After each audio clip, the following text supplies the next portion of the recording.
Mad Max is a 2015 action-adventure game developed by Avalanche Studios and released on the PS4, Xbox One and PC. A movie tie-in game. Kind of. Usually not a good sign to begin with, as they're more often than not either terrible or big cash grabs. I'm looking at you, Marvel's Avengers the game, yet this one always seems to come up as one of the better ones. My name is Chev, and in this video I will tell you if you should refund Mad Max within 2 hours of in-game playtime, probably better known as the Steam Refund Time. A game should be good straight away, not 10 hours in. So let's see what this $20 game is all about. Now this game requires a bit more of a backstory setup than the usual shoot to refund episode before we can get into my synopsis and eventual verdict of the game. So put your seatbelts on and strap in for this ride. I promise this isn't some stupid pun I wanted to make after playing the game. Okay, it was.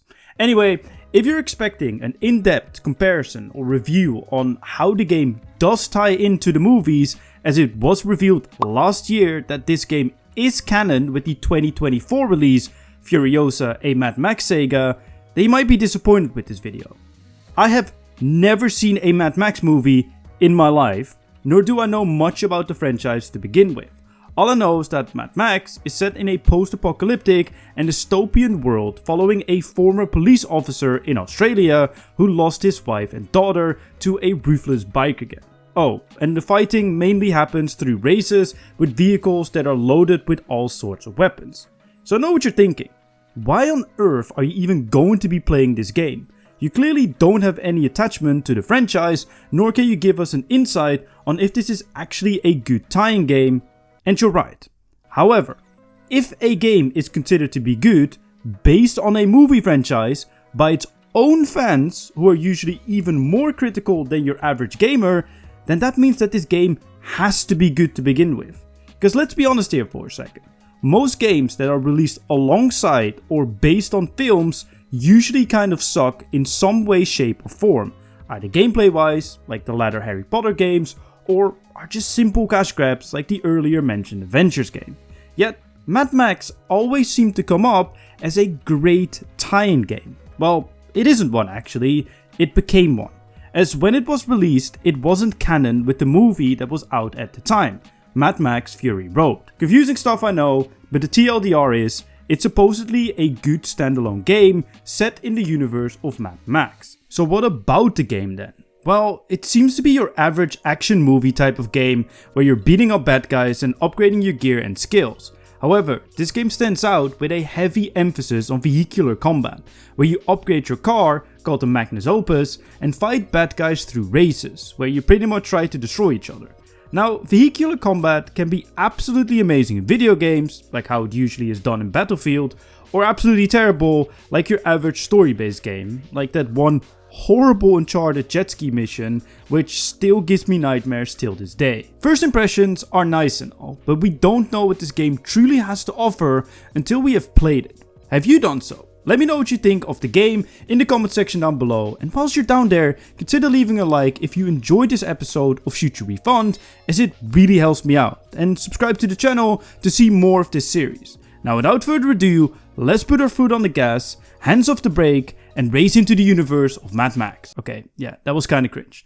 Let's see what this $20 game is all about. Straight away, you get hit with a very gritty cutscene laying out what happened in the world.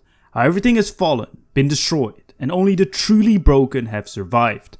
Mercy in death rather than joy in living, as the things we knew are all gone. Yeah, that's some pretty messed up stuff, and not to forget that we also see our protagonist in his car alone, with a picture of what I assume is his family that he lost. I'm going to be honest with you, I was locked in straight away.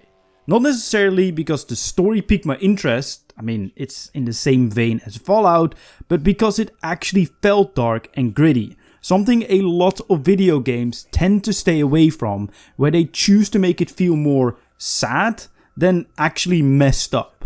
Oh, and all of this was beautifully told with a deep, raspy voice that perfectly fitted in with the aesthetics of the game. After the intro cutscene, we get thrown into the main menu, where I checked out the options as I always do. Nothing too special to report on here. I obviously turned off motion blur straight away because I don't want to feel like I'm drunk, but besides that, your bog standard settings for any game: audio, graphics and controls. One thing that I did notice before starting the game is that it had 10 save slots. Why? I understand that you might want to replay the game 1 or 2 times, but 10 times? Especially as at first glance, it doesn't seem like a game where 10 different builds are even viable, let alone interesting enough to play, as this game isn't as open as, let's say, a Skyrim or Elden Ring. This is not a negative of the game, just something I found very curious. I selected save file 1, like a good boy, and got thrown back into another cutscene. But this time, it wasn't an overview of what happened in the world. This was a race. You join your character fighting off 2 other cars, something we will most likely do more of throughout the game, and after taking them out in proper action movie fashion, we get out of the car and see our character for the first time, Max. Is it just me, or does he remind you a bit of Nathan Drake from the Uncharted series? Might just be me. During this cutscene, the narrator told us all sorts of things, but there were 2 that stuck out to me most. First of all, the main objective of survival seems to be fuel, as that is what powers our car, which is also our weapon and actual means of living. The other thing is a bit more nefarious, a bit darker, to get beyond the planes of silence. This makes it sound like there's some other realm out there besides our current existence, something that is hinted at more throughout the game. Whilst you stand there looting your enemies, some warlord pulls up, and holy, my guy is scary.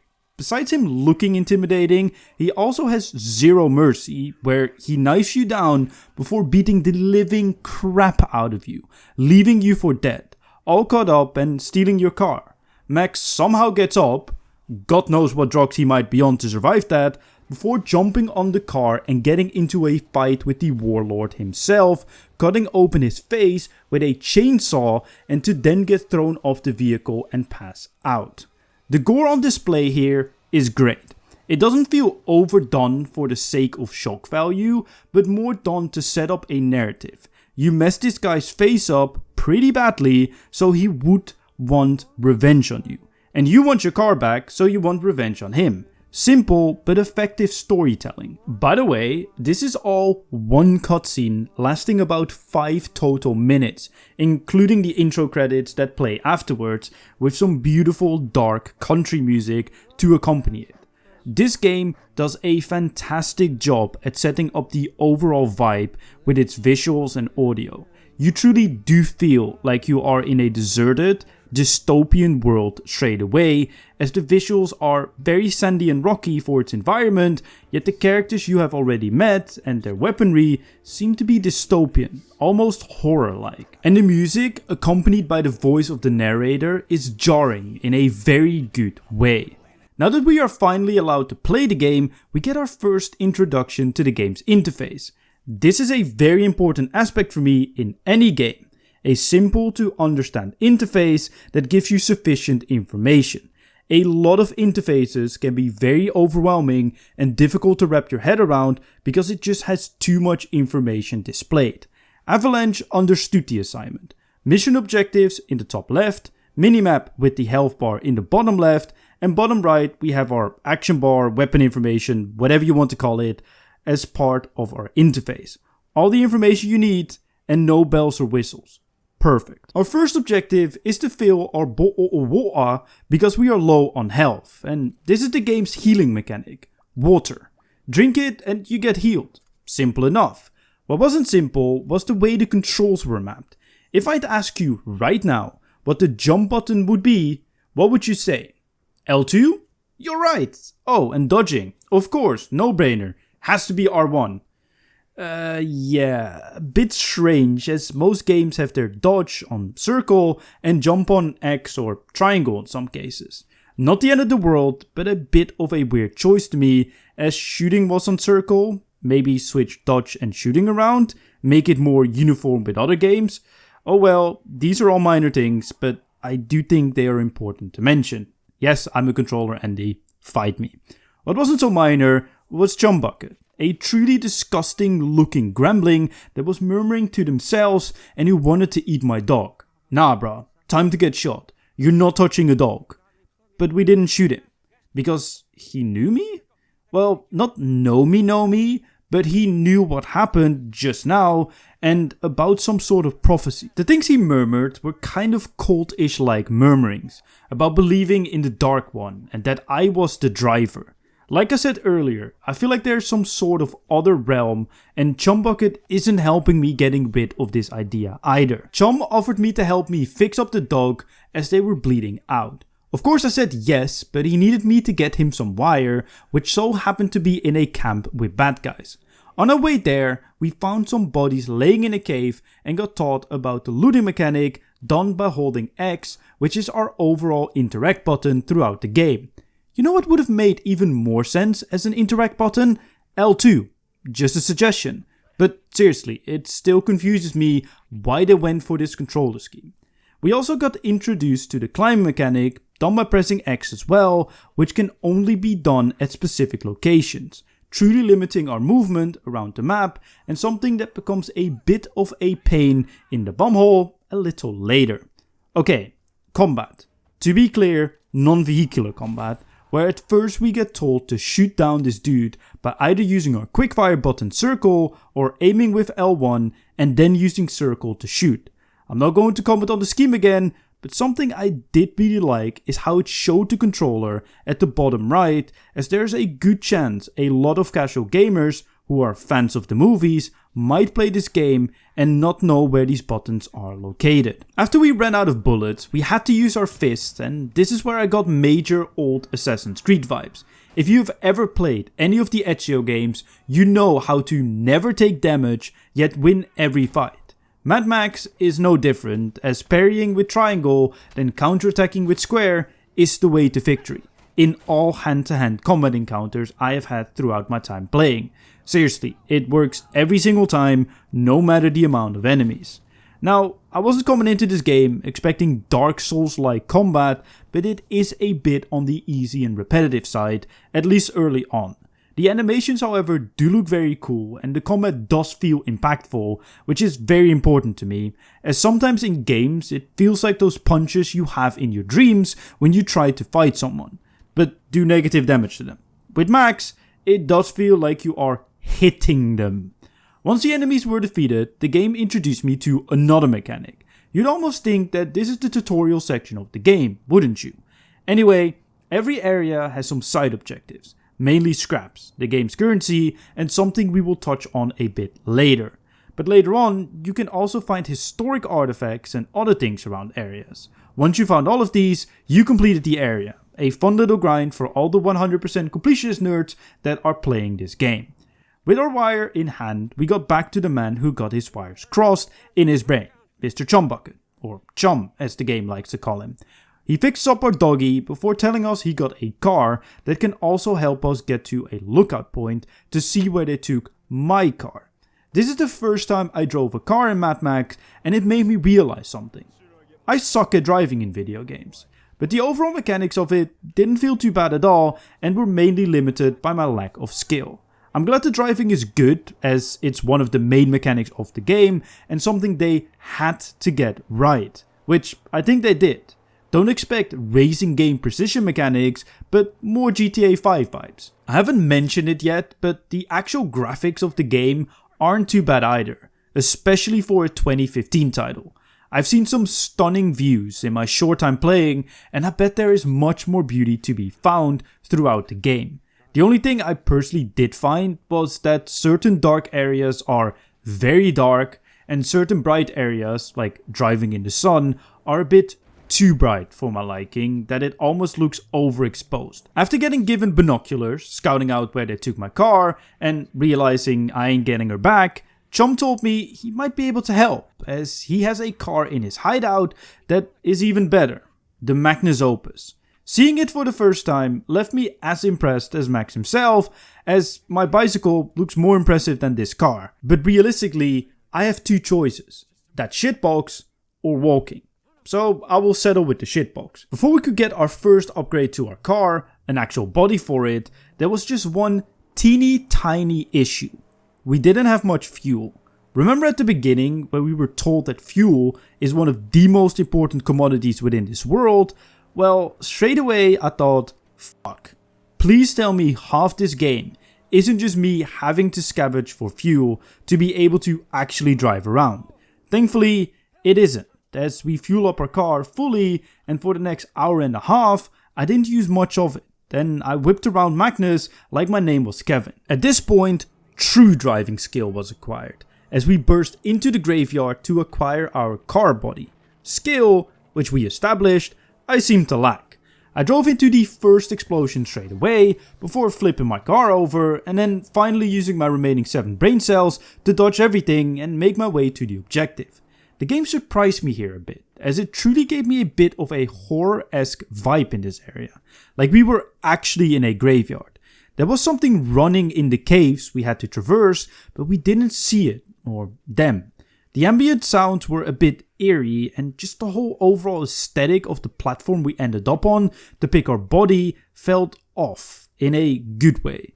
After channeling my inner Geralt and picking the wild hunt, we got attacked by some scary creatures. By the way, am I the only human looking person out there, as throughout my entire playtime I have only seen creatures that look like your mom walking around. Okay, 1-0 to the intrusive thoughts.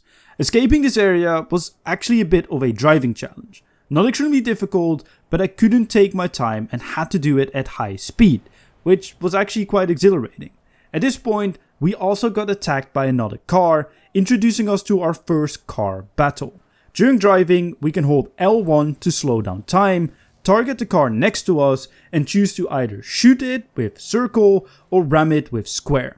This slowdown mechanic is really nice, as it allows you to actually use the weapons you have and not miss every single bullet or whatever you're shooting because you go 200 miles an hour. To take out another car, you have to destroy it, either through shooting it with whatever you have or ramming into them enough to deplete their health bar. I'm not gonna lie, I don't really care for the mechanic that much. The driving is actually a load of fun, but most car combat encounters I've had felt a bit boring. Just keep ramming till you win, like bumper cars at the fair. Only here, you can't hit one hard enough that you yeet out some prick that didn't have his seatbelt on. It's not necessarily tedious either, just more of a neutral experience in my opinion. One thing that I did find very nice, however, is that when you are standing still or are out of the car, Chum restores it for free. No need to gather resources or use scraps to pay for repairs. On the topic of scraps, it's time we talk about them, as this game does a great job with their upgrade system not feeling like a chore, at least early on. There are 2 types of upgrades you can do with scraps: car upgrades and character upgrades. The latter not to be confused with the skill tree we will touch on later. Upgrading your car is simple, where a lot of games will require you to have X part and Z part to be able to upgrade your car. This game, as far as I could tell, only requires you to have 2 things: scraps and some extra challenge for specific parts, which are missions or objectives. Simple and easy, even though there are a lot of upgrades to be done. They're also very straightforward in what they do. No vague, this cogwheel will increase performance. No, here's a ram, and if you add to it, you do more damage. It's a visual indicator of what it actually does, and it makes sense. Plenty of variety, and by the looks of it, it is important to actually think about it later on, as some of these parts seem to have downsides too. More armor equals slower car. But which is more important, speed or armor? An interesting system, and I'm glad to see that the main mechanic of the game, the car, is actually well thought out. Scraps are also used to upgrade your character themselves. Better weapons, armor, or new fighting techniques. The secondary requirement here is the overall level of max, which you can increase by completing objectives and missions. There's also a skill tree, which makes this all a bit confusing, but we will touch on that a little later, as it actually fits into the story a bit more. Something I do like about it, as I think the overall tree is a bit of a confusing presence. To be honest with you, I'm not sure how I feel about this currency being shared though. On one hand, I really like how it's very simple. Scraps plus extra requirements equals upgrades. But I do also feel like at some point in the game, you might focus all your scraps on either the car or on max, depending on which one you need more. I guess this is where the 10 save files come in then, huh? Continuing on with the story, the game does a great job at introducing you to its free roam mechanic. Now don't go into Mad Max expecting countless hours of free roam fun, finding secret hideouts and whatnot, but there are some interesting side objectives you can actually complete. A very simple but effective one are the various crow pillars around an area. Tearing these pillars down will reduce your threat level in that region and make it so less enemies spawn. And on top of that, you get a bit of scrap as well. Nothing exciting, not quite like the enemy camps that we will touch on in just a second, but a nice little distraction whilst you drive around. Before I go into detail about these camps, which I really enjoyed by the way, I do have to point out a bit of a flaw within the game, and thankfully I'm not the only one who experienced this. One of the upgrades you make in the story is the harpoon that Chum shoots from the back of your car, and its use is introduced to you whilst taking down one of the crow towers. You shoot it at them, drive away and pull it down.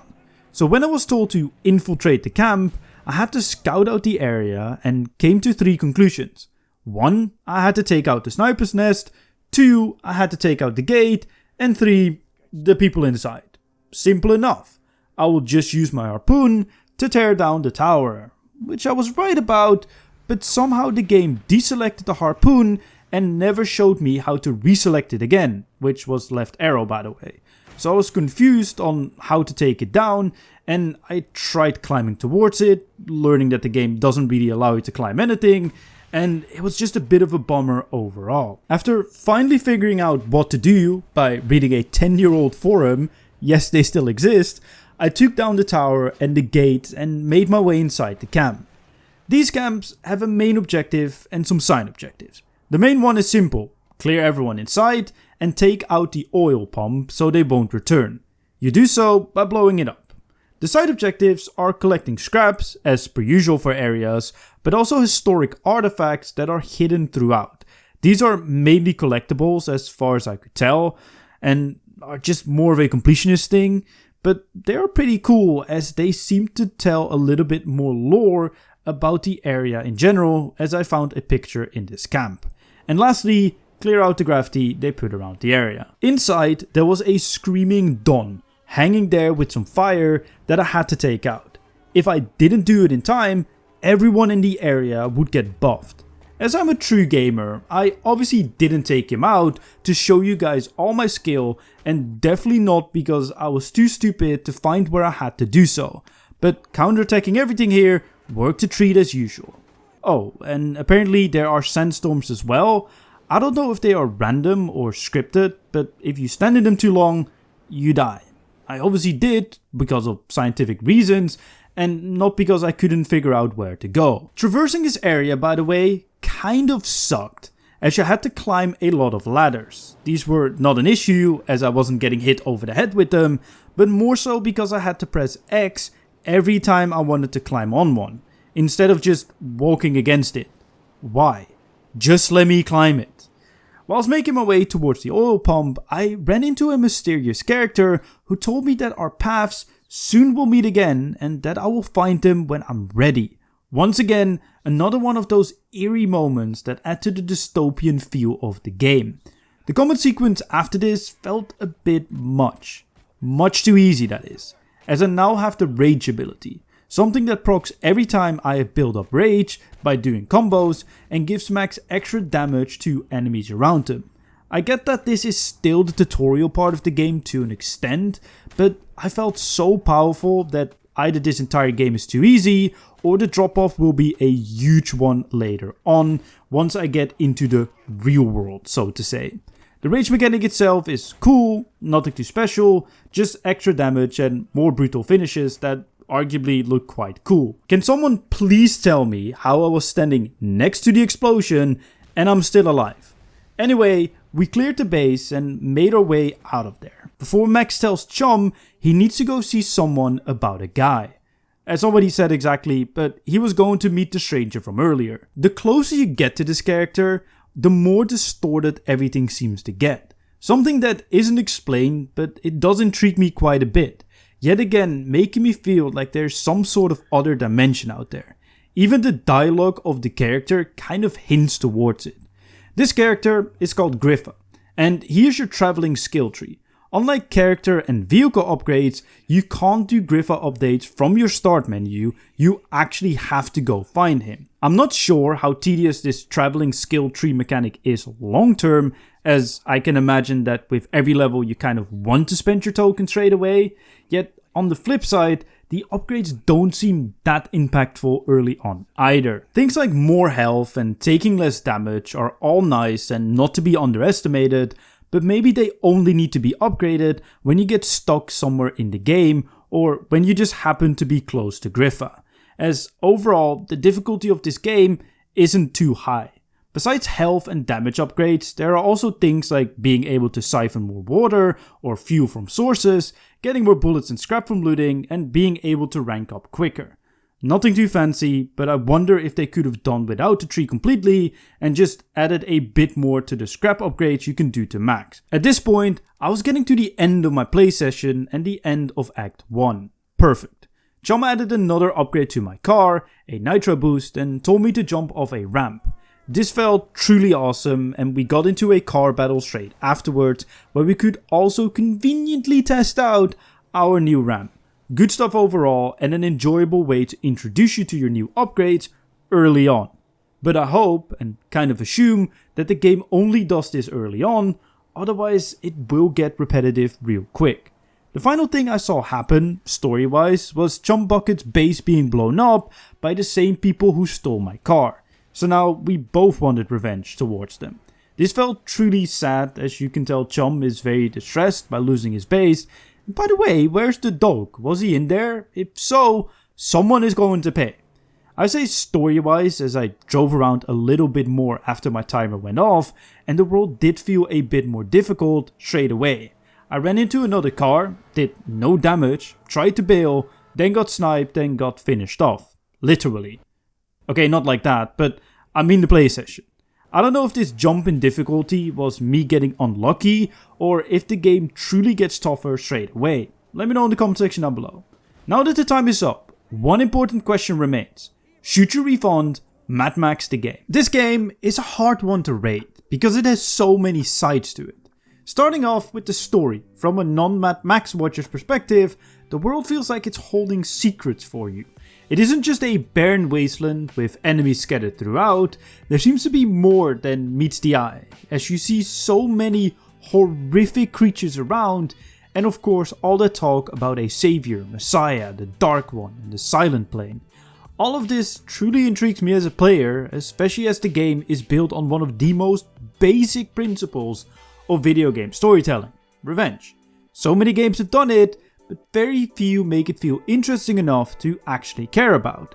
Yet that extra layer that this game adds, with the mystique, is enough for me to find it interesting enough to actually care about. Something I care for a little less though, is its overall gameplay. It's not bad by any means, but it's just very average. The person-to-person combat is very simplistic, as counterattacks seem way too powerful and easy to use, where I think the vehicular combat feels very stale and boring. You either ram them or shoot them somehow. And because you have to ram them a few times, it can feel a bit awkward as you're both reversing and readjusting the angle to ram again. Which is a shame, as the overall driving in the game does feel great and works quite well throughout the very terrain the game is set in. The upgrade system simplicity is something I truly do like, however. Needing scraps plus an extra challenge is easy enough to understand, yet doesn't just hand out upgrades for just playing the game. You kind of have to go out of your way to do so, but not too much. And by the looks of it, these upgrades, especially the car ones, actually seem to do something meaningful, instead a slight increase in stats. The skill tree existence is something I do find a bit confusing, as some of it seems similar to the upgrades you can do to max via the scrap upgrade system. Like I said earlier, something I'm very indifferent to. I don't mind it being there, but I wouldn't miss it either. So should you refund Mad Max? Honestly, it really depends. If you are an avid gamer who's looking for a mechanically sound game with an interesting story and deep character building mechanics, then this game is probably not for you. Sure, the game has all those aspects, but none of it go deep enough to rival a game like Fallout. However, if you are a more casual gamer, or are just looking for a more casual experience to begin with, then this game is absolutely for you. I quite frankly think that this game is made for the fans of the movies, as it's built on simplicity and approachability. For example, them showing you where the buttons are on the controller tells me that this game isn't aimed at the hardcore gamer, as we clearly know where R1 or circle R on the controller. The combat might not be too deep, but it does feel fun to beat up bad guys. And sure, I might not be the biggest fan of the vehicular combat, finding it very still and boring, but the actual driving is quite a lot of fun. And the story overall is super interesting with all the mystique added to it, and definitely worth exploring further. I hope you guys did enjoy this Should You Refund episode. Let me know in the comment section down below what you think and what game I should try next. Don't forget to like and subscribe, as it really helps me out. And my name is Chev, and I'll see you guys in my next video.